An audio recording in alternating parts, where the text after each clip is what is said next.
kasih pemirsa, Anda kembali menyaksikan Kominfo Newsroom.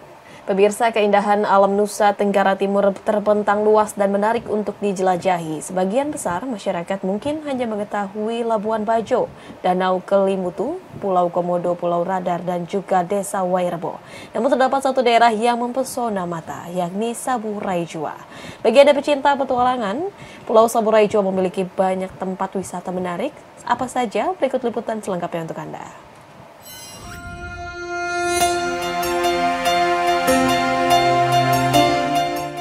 Nama Saburai Jua mungkin masih terdengar asing bagi sebagian orang. Banyak yang bertanya di mana letak Kabupaten Saburai Jua. Kabupaten Saburai Jua berada di Nusa Tenggara Timur, sebuah pulau kecil yang terpisahkan oleh lautan dari ibu kota provinsi NTT di Kupang.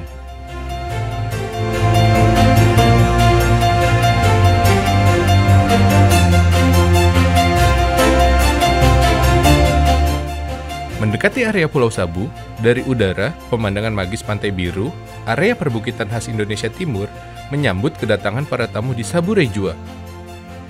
Selamat selamat pagi pemirsa GPR TV. Dari Sabang sampai Merauke, dari Miangas sampai dengan Saburai Jua. Saya Eva Mita akan mengajak Anda untuk menjelajahi pesona alam yang ada di Saburai Jua. Yuk kita jelajahi bersama.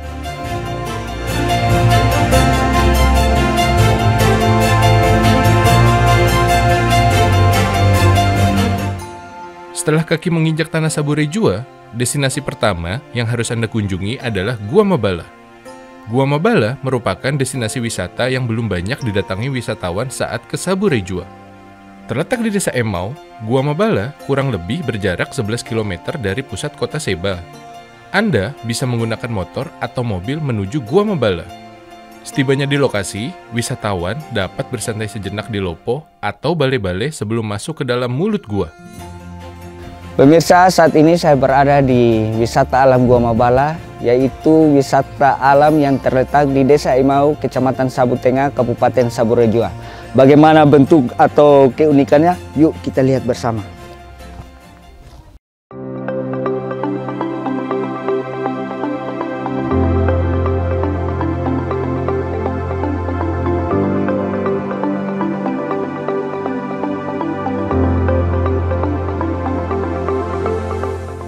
Setelah turun ke dalam perut gua, mata akan dibawa menjelajah pemandangan magis lorong-lorong Gua Mabala, di mana siraman cahaya matahari masuk dari celah-celah lubang dan jatuh begitu presisi menerangi setengah bagian gua.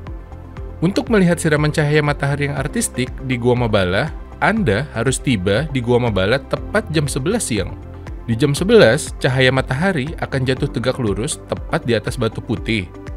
Fenomena ini serasa menawarkan wisatawan sensasi pengalaman mandi cahaya. Walau belum banyak beredar foto dan video siraman cahaya Gua Mabala di media sosial, wisatawan selalu menantikan momen ini untuk diabadikan di jejaring sosial. Pemandangan eksotis ini hanya bertahan selama beberapa menit sebelum cahaya matahari bergeser ke dinding gua. Tidak hanya cahaya matahari presisi yang menjadi daya pikat Gua Mabala, akar-akar pohon beringin besar yang tumbuh lebat menjulur dari permukaan ke dalam gua dan stalagmit putih besar juga menguatkan daya pikat Gua Mabala. Dengan pemandangan magis ini, tidak heran jika para wisatawan rela datang dari jauh hanya untuk melihat keindahan Gua Mabala.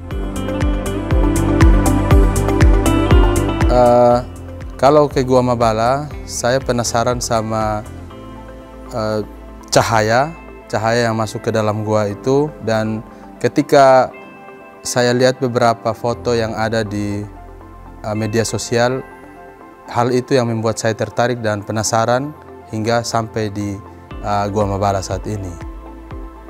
Dia pun keindahannya, ada sinar masuk ke dalam gua dengan dinding-dindingnya bagus.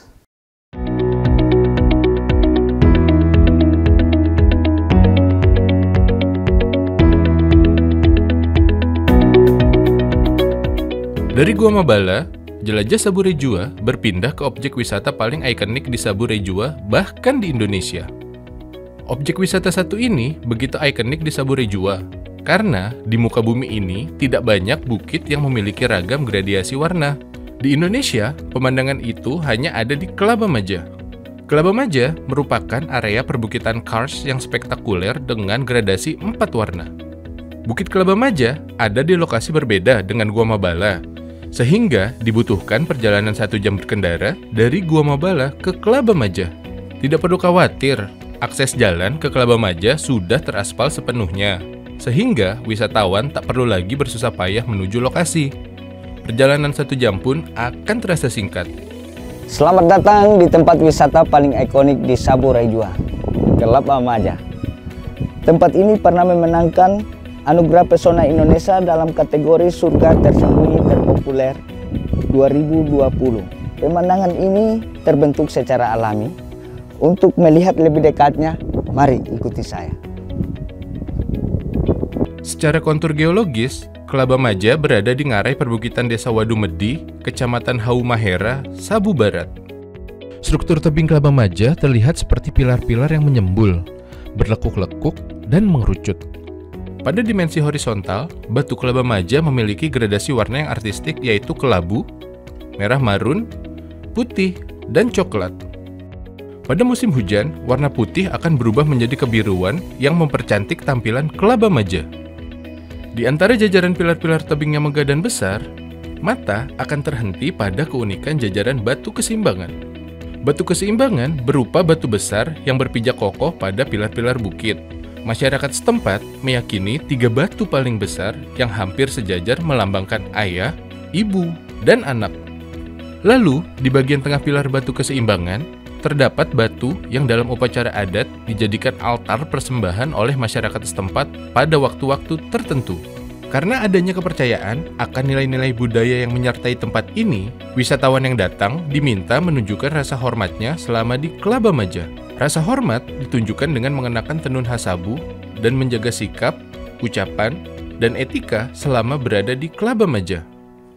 Nama Kelaba Maja sendiri diambil dari bahasa Sabu, dengan kelaba yang artinya tanah abu, dan Maja yang merupakan nama dewa dalam kepercayaan leluhur masyarakat Sabu Raijua yaitu Jingitiu.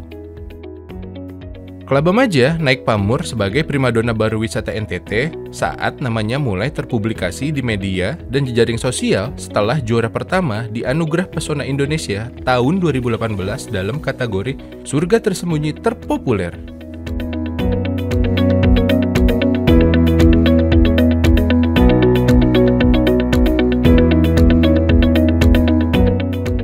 Keunikan objek wisata Sabu Raijua tidak hanya Kelaba Maja. Bergeser ke timur, ada objek wisata unik dan bersejarah.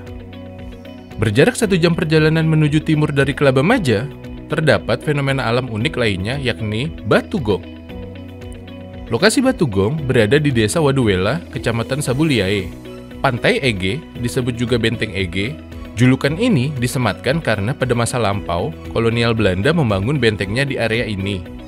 Namun, peninggalan Benteng Ege saat ini hanya menyisakan meriam perang yang berada di Museum Kupang. Sekarang saya berada di sisi lain dari Benteng Ege, yaitu Batu Gong, atau dalam bahasa Sabunya disebut Wadud Ere. Tempat ini berada di Desa Waduwala, Kecamatan Sabu Liae, Kabupaten Sabu Raijua. Kenapa disebut Batu Gong?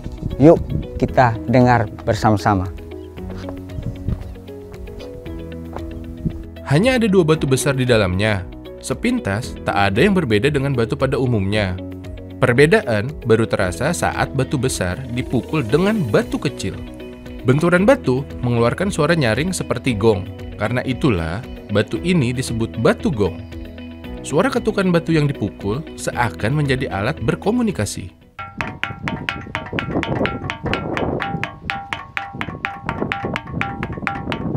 Bunyi gong seakan memanggil masyarakat sekitar untuk datang dan ikut memukul batu. Semakin ramai batu diketuk, maka suara yang dihasilkan lebih berirama.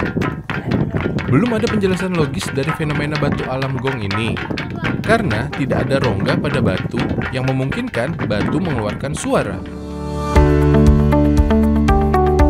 Dari Batu Gong, sebelum menuju ke desa adat Namata, saya akan mengajak Anda singgah di salah satu keluarga pembuat gula sabu tradisional dari pohon lontar.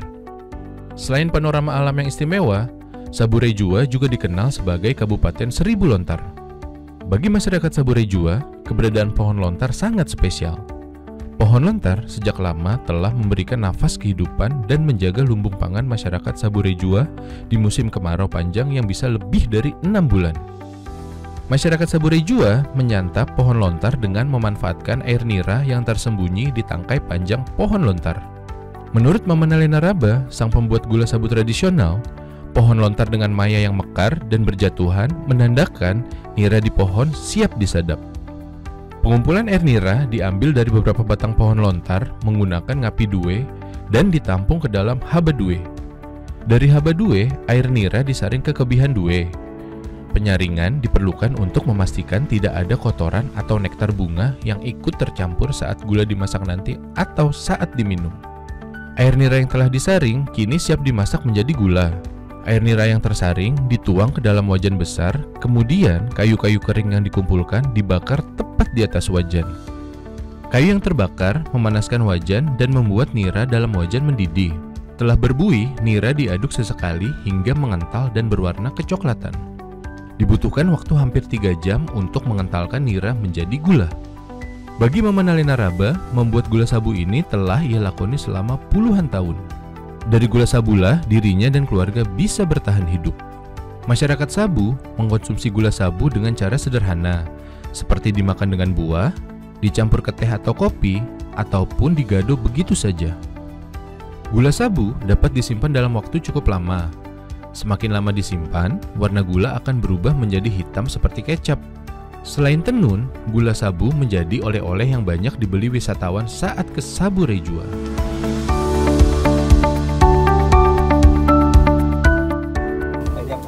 Tidak banyak panwila nih, do sama deh yang ngatanya ngerung ya nih mas.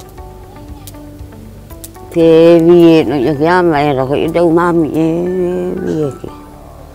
Biye fa na he mana wa la dia mai. Do tel do apa do fa wa bai ra ma ya.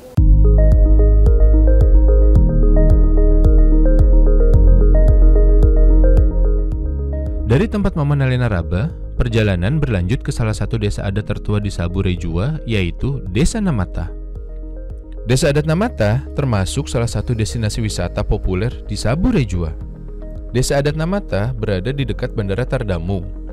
Hanya berjarak kurang lebih 3 km atau dapat ditempuh dalam 20 menit berkendara dari Bandara Tardamu. Berada di atas perbukitan, Desa Namata dihuni oleh para pemangku adat atau yang disebut Mone Ama dalam bahasa Sabu. Sebagian kecil para Mone Ama masih memegang teguh adat istiadat, tradisi, dan kepercayaan leluhur masyarakat Sabu yakni Jing Tiu. Sebelum melangkah masuk ke dalam Desa Namata, pastikan terlebih dahulu Anda mengenakan pakaian adat Sabu seperti sarung, selendang, dan ikat kepala. Jika tidak memiliki ketiganya, para Mone Ama menyewakan baju adat dengan harga yang cukup terjangkau. Jangan lupa juga disediakan uang seikhlasnya sebagai biaya masuk. Nuansa peradaban zaman megalitik begitu kental terasa saat kaki melangkah masuk ke Desa Namata. Suasana megalitik seakan menyambut para tamu yang tiba di Desa Namata. Batu-batu itu diyakini para Mone Ama datang dari berbagai penjuru Sabu dan berdiam diri di desa itu. Para Mone Ama meyakini setiap batu memiliki kekuatan supranatural dari para leluhur, sehingga para tamu dilarang menyentuh atau menaiki batu demi menghindari hal-hal buruk yang terjadi. Selain batu-batu, terdapat pula rumah-rumah adat yang jumlahnya tidak berkurang ataupun bertambah. Para Mone Ama secara turun-menurun mendiami rumah-rumah adat tersebut. Kelestarian budaya Desa Namata mengantarkan Desa Adat Namata menjadi objek wisata kedua di Sabure Jua yang mendapat penghargaan Anugerah Pesona Indonesia untuk kategori Kampung Adat Terpopuler tahun 2021.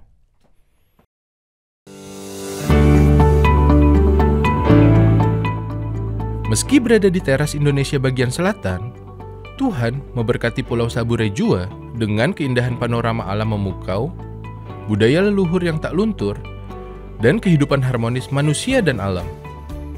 Dari Mata Lensa, kami merekam perjalanan panjang menuju Sabure Jua. Dari Mata Lensa juga, kami menyajikan eksotisme alam dan budaya Sabure Jua. Liburan di Indonesia, ingat Sabure Jua. Sampai jumpa.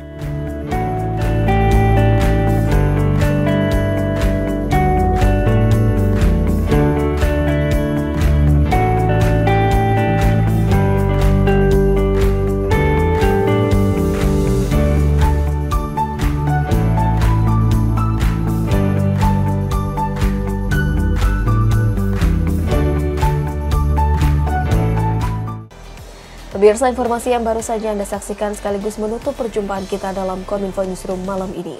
Saya Bilkis Sabila mewakili kerabat kerja yang bertugas mengucapkan terima kasih atas kebersamaan Anda. Selamat malam dan sampai jumpa.